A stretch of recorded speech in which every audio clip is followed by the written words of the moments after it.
Hello and a very warm welcome to our virtual International Jobs Fair. My name is Alex and I am part of the international recruitment team here at TES. Throughout the day today, we'll be hearing from a host of fantastic international schools from around the world through a series of live presentations and Q&A sessions. Back on the online event hub, you'll also find a variety of webinars featuring school leaders that will help you navigate your international job search. These you can watch in your own time throughout the weekend. So to start off our day today, we are joined by a panel of experienced teachers who all found their current roles through the TES recruitment fairs last year. So today we are joined by Simba, who is a science teacher based in China, Gemma, who is a PE teacher based in Qatar, and Anna, who is a primary teacher in Bahrain.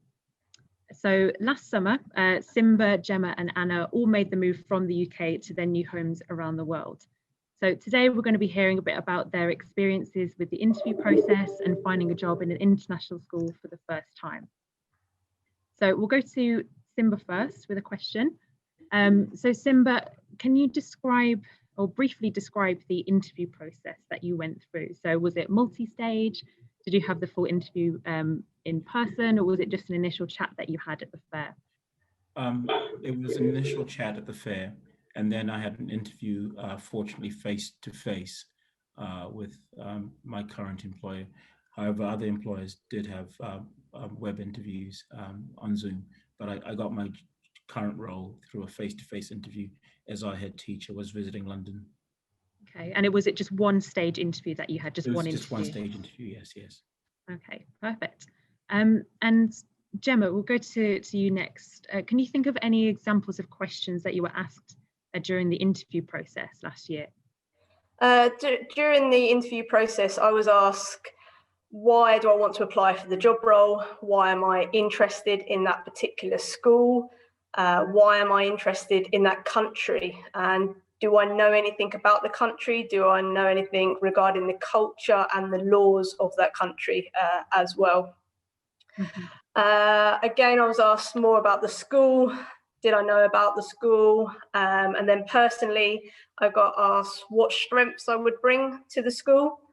So looking individually at the strengths of that, and also how will I cope without family and friends around? That was a big question linking into that. And also because I'm in Qatar, where it is extremely hot, how will I cope with the heat? Was another question that I got asked as well. Yeah. Fantastic. Yeah, I think what schools are trying to gauge from their interview process is your commitment to moving your life abroad, because it is obviously a very big decision, and also in the Middle East and around the world, cultural sensitivity is a big thing. So you kind of need to show that you've done just a bit of research on what the lifestyle is like for locals and for expats in that kind of area. So they're all quite typical questions that you were asked there. So in terms of preparation for an interview, Anna, do you have any tips for successfully preparing to interview for an international teaching role? I would say a lot of it is quite similar to preparing for a job in the UK as well. You're thinking about what you can bring to the school, what your strengths and weaknesses are as a teacher, any sort of wow moments you've had over your career. So don't forget about that sort of stuff, focusing on the international side, but do think about why you're looking to move, what is your motivation, what you know about the school, what you know about the culture, about the country, how you are going to cope, what support systems you have in place, all of those things that Gemma's just spoken about before, I think would just help you really prepare quite well, and try and do a little bit of research on the school would always help. Yeah, I remember you were telling me that you met the school, well, the representative from the school on the Saturday at the fair, and went back to interview formally on the Sunday. What did you do between the Saturday and Sunday? Did you go and have a Google, or just do a bit of research on the school? Yeah, I mean, we've got a few prospectuses and things like that to help us so that we could get the school's idea. We went away and we'd heard of Bahrain, but we didn't know anything about it as a country, really. So we went home, looked into it, did a little bit of research ourselves about the country, the culture, things to do, all of that sort of stuff that was important for your life, really. So that we knew when we went back for the interview, okay, this seems like it's going to be somewhere that we might be comfortable as a country, let's find out a little bit more about the school in terms of ethos. Absolutely. Yeah, I think ethos is a really, really important thing. And they're generally the types of things that are on a school's website, or like you said, in their prospectus. And, you know, there's loads of information on our candidate hub that job seekers can have a look at. There are obviously thousands and thousands of international schools out there. Simba, what made you choose the school you're currently working at? What was the kind of deciding factor? Well, prior to my departure from the UK, and when I started looking, I asked one or two friends who'd worked abroad. I had friends who'd worked in Thailand and friends who'd worked in Shanghai, and they strongly advised me that I should consider the reputation of the school very carefully. And obviously this is not exclusive, but they advised me to try and find a school that had links to another school in the UK. So that was one of my criteria. I wanted to find a school that had a link to a leading school in the UK, and that's what I did. I'm sure there are many other good schools, but I felt if the school was linked to a leading school in the UK, that would work well for me. And I feel happy with the decision I've made, but I want to emphasize, I'm sure there may be other schools that may not be linked to the UK that might be good. Yeah, definitely. And I think it's also useful to have that smooth transition with the curriculum as well. So if they're a for example, if you're a British trained teacher and you're moving to a school that has that follows the national curriculum for England or for the UK, it makes things slightly easier to kind of make that move. So in most interviews, there's generally the opportunity to ask questions at the end. Gemma, can you think of any questions that you might recommend asking the school interviewers when it's your turn to ask them questions?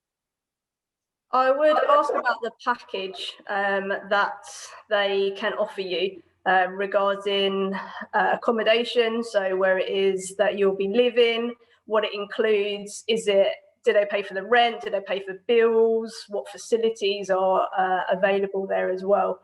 So I'd make sure that is a question. How far away is it from the school is another one as well, because we've got 3 different accommodation blocks for the school that I'm working in now. So which one are you in and why? So that's important. Also think about the timings of the day. I don't know about anybody else internationally, but we start a lot earlier in the day than what you would do in the UK. So that has an impact as well. Getting up earlier was a nightmare to start off with, but obviously you get used to it. And that's because it's so hot over here that we have to start earlier. So that is an impact as well. Thinking about paperwork, so like the visa process, all of that you've got to go through, I would definitely ask questions as to what information you need to give to the school, and did the school do all of that? I was really lucky. My HR lady was amazing. She literally done everything for us. But I know some schools don't, and some schools you have to complete the visa application process. So that's another question that I would really look into and double check that. Yeah.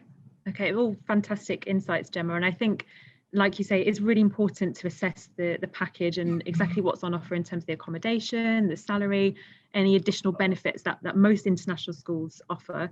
But you want to make sure that because sometimes things are advertised on like the job vacancies, sometimes things you have to ask about, and it's totally fine to ask about salary and package and things like that, because they're really important things you need to know before uprooting your life and moving abroad. And most schools, they'll be happy to discuss things like that, because they're obviously really important, you know, in order to make a decision about moving your life abroad. Yeah, definitely. And linking to the salaries, each school has their own pay scale.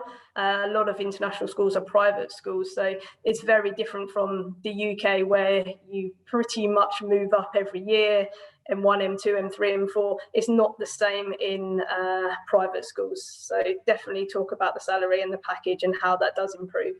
Yeah, you're absolutely right. They don't follow a consistent pay scale, and obviously international schools are based in different countries around the world. They're independent, so they can have flexibility with their own pay scale. So it is really important to kind of ascertain that in your interview if you don't already know that information. That's a really good point, Gemma. And just sort of casting your mind back to before the interview or before the move, Anna, is there anything you wish you'd known before applying to teach internationally? aside from that a global pandemic was coming. Yeah. If we ignore that one and the stress of that. I think I just wish I'd known a little bit more about the paperwork that was entailed. You know, it's my own fault, I didn't do enough research. And I was quite lucky, like Gemma School, they did quite a lot of the paperwork for us, but there was a few bits and pieces that we had to get sorted on our end, which was sometimes a little bit difficult, probably mainly due to the pandemic though. But I think we did look a lot on TES, and we spoke to a lot of people who'd done similar moves and things like that, and doing a little bit of research, and there's loads available. It made it a lot easier to do. The only thing I would say is make sure you know what the cost of living is, and not just like the cost of a pint or a glass of wine, like how much is milk? Yeah, definitely. And are things kind of, Anna, are things kind of back to normal now? You're back in the classroom now? We were in the classroom up until about 4 weeks ago. So the ministry in Bahrain have just closed schools for a few weeks because our numbers had started to creep. But yeah, it's been pretty normal for most of the year so far. So we're online currently, which is tricky with children, but it's okay. Yeah, I think you have to be, if you're moving abroad, you have to be flexible anyway, because things might not always happen as you expect. And I mean, we all know to expect the unexpected after, you know, what's happened in the past year. But yeah, it's really important to be flexible, I think, when considering a move internationally. Simba, just going to you with that same question, is there anything you wish you'd known before applying to teach internationally? Not really. I mean, I guess you do get a few surprises because not really. I think all you can say, just you know, try and find out what the school will do for you in terms of the paperwork, because the paperwork is pretty massive when you're moving, but that's to be expected. So, I mean, I had a fairly good insight because I'd had, as I've said before, I had 3 or 4 friends who'd done the move. Yeah. So I think probably the thing that was actually most difficult was sorting out my affairs back in the UK. You know, leaving your flat and how to do it, particularly in the light of the pandemic, and dealing with a movable departure date because of the pandemic. So basically, it's also being aware of how to organize your affairs back at home once you go abroad. Yeah, there's definitely a lot to think about. And Gemma, the same question to you, is there anything you wish you'd known back then? Maybe a little bit more about the culture of the country. A little bit more research onto that before I came over would be good. But I would say exactly the same with Anna. It's all about the paperwork and how much you have to do when you're over here as well. Medicals that you have to go to, fingerprints, police checks. There's so much that you have to go through. So yeah, just make sure that you do your research. That's a key takeaway from this. Yeah, but is it all worth it once you've got all the paperwork and medicals out the way? Is it all worth it? Yeah, definitely, 100%. I wish I'd moved abroad years ago. So yeah, that's what everyone says. What everyone says. Definitely, there's no time like the present. Yeah. And that's actually all we have time for today. So hopefully this has given people an insight into how to navigate the job search and interview process from people who have done it recently. And thank you to our wonderful panelists for your time, and thank you to everyone who's tuned in. I hope you enjoy the rest of the virtual fair, and all the best with your own job searches.